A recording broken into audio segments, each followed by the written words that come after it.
अब मुझे खुद से प्यार हो गया है। अंकिता, ये कैसे पराठे सेके हैं तुमने? क्या तुम्हारी माँ ने तुम्हें पराठे सेकना भी नहीं सिखाया ढंग से? कमला जी ने नाश्ता करते हुए अपनी बहू से गुस्से में कहा। लाइए मम्मी जी, ये मत खाइए, मैं दूसरा सेक देती हूँ। बहू अंकिता ने डरते हुए कहा।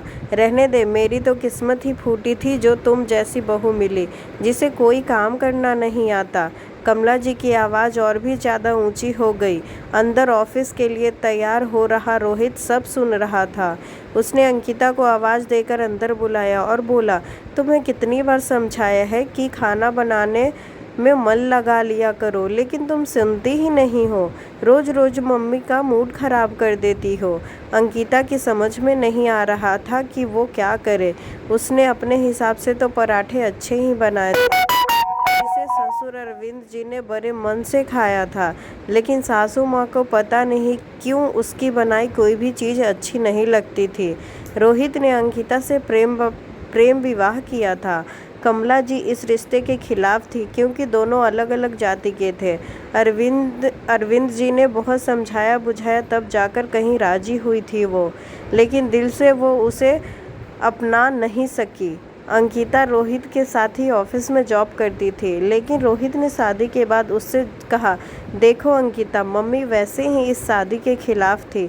तुम जॉब करोगी और दिन भर घर के बाहर रहोगी तो उनका दिल कैसे जीत पाओगी? तो अभी तुम जॉब छोड़ ही दो तो ठीक रहेगा। अंकिता को भी रोहित की बात सही लगी। उसने अपनी अच्छी खासी जॉब छोड़ दी। घर में सास ससुर के अलावा जेठ जेठानी, एक देवर और एक ननद भी थे। जेठानी चूँकि जानती थी कि सासू माँ अंकिता को पसंद नहीं करती, इसी बात का वो फ़ायदा उठाकर घर के कामों से कन्नी काट लेती। ननद कॉलेज जाती थी, वो भी कोई काम नहीं करती। कमला जी तो वैसे ही हरदम उससे चिढ़ी ही रहती थी। अंकिता सुबह से लेकर रात तक चक्कर घृणित सी नाचती रहती, फिर भी सबके मुंह बने रहते। सबका मुंह बनाना अंकिता को नहीं अखरता था, क्योंकि उसके मन में ये विश्वास था कि वो एक न एक दिन सासू माँ का दिल जीत ही लेगी। लेकिन जब रोहित भी अपनी माँ की ही भाषा बोलने लगा, तब अंकिता का दिल रो उठता।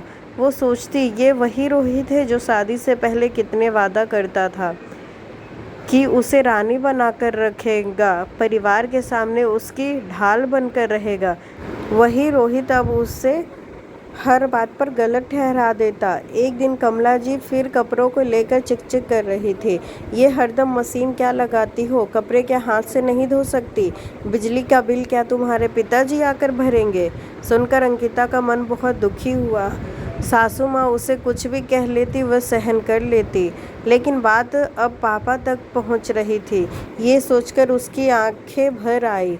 लेकिन अब और नहीं। घर को संवारने और अच्छी बहू बनने के चक्कर में वो खुद का वजूद खो बैठी थी।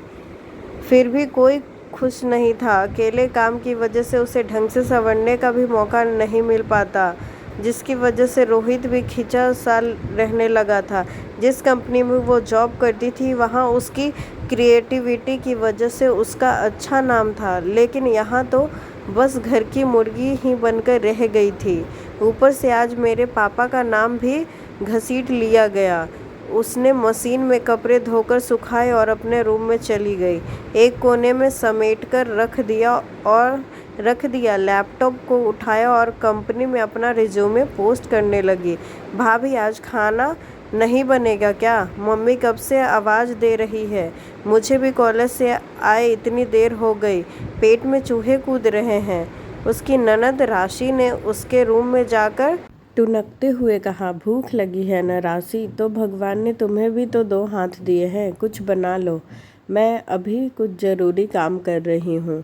राशि ने ये बात और नमक मिर्ची लगाकर कमला जी को बताई। घर में कोहराम मच गया, लेकिन अब अंकिता को कोई फ़र्क नहीं पड़ा। अपना रिज्यूमे पोस्ट करने के बाद वो अपने कपड़ों को अलमारी से खोलकर बैठ गई। उसमें से एक अपनी पसंद का सूट निकाला और पहन लिया। करीने से अपनी बाल संवारे, पर्स उठाया और अरविंद जी के पास जाकर बोली, पापा जी, मैं थोड़ी देर के लिए बाजार जा रही हूँ, आपको कुछ चाहिए तो नहीं? अरविंद जी उसका ये रूप देखकर प्रसन्न हो उठे। नहीं बेटा, कुछ नहीं चाहिए, तुम जाओ और यहाँ की चिंता मत करना। मार्केट से उसने अपना कुछ घरेलू सामान और खाने पीने की चीज़ें ली और घर आ गई। रात को जब रोहित ऑफिस से आया तो कमला जी ने खूब कान भरे। गुस्से से भरा रोहित कमरे में गया तो अंकिता लैपटॉप लिए बैठी थी।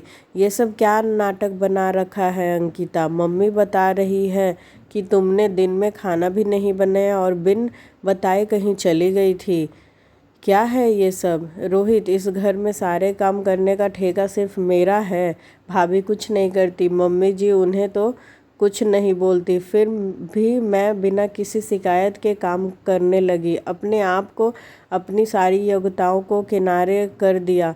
रोहित, अपने भी तो 7 फेरे लेते वक्त 7 वचन लिए थे। कहाँ गए वो वचन और कहाँ गए वो वादे? आपकी बात मानकर मैंने जॉब छोड़ दी ताकि सबको अपना बना सकूं, लेकिन अपना बनाना तो दूर, आज मेरे पापा को भी बीच में घसीट लिया गया।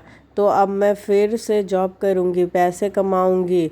मेरे पापा ने मुझे इस योग बना दिया है कि बिजली का बिल भर सकूं। अंकिता ने ये बातें जानबूझकर तेज आवाज में बोली, क्योंकि वो जानती थी कि सासू माँ, जेठानी और ननद कमरे के बाहर कान लगाकर खड़े हैं उसके और रोहित के बीच के झगड़े को सुनने के लिए। उसकी बात सुनकर रोहित सकपका गया।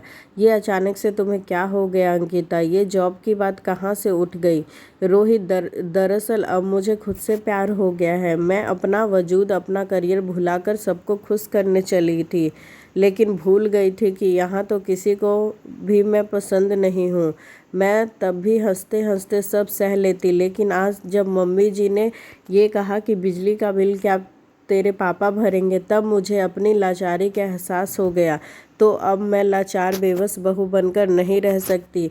ऑफिस में मेरी क्या रेपुटेशन थी ये तुम भी अच्छी तरह से जानते हो। बाहर खड़ी कमला जी को अब पछताने के सिवा कुछ हाथ न लगा और जेठानी भी अंकिता की बातें सुनकर इधर उधर देखने लगी। रोहित भी समझ चुका था कि अब अंकिता अपने कदम पीछे नहीं लेगी, तो उसने भी उसका साथ देने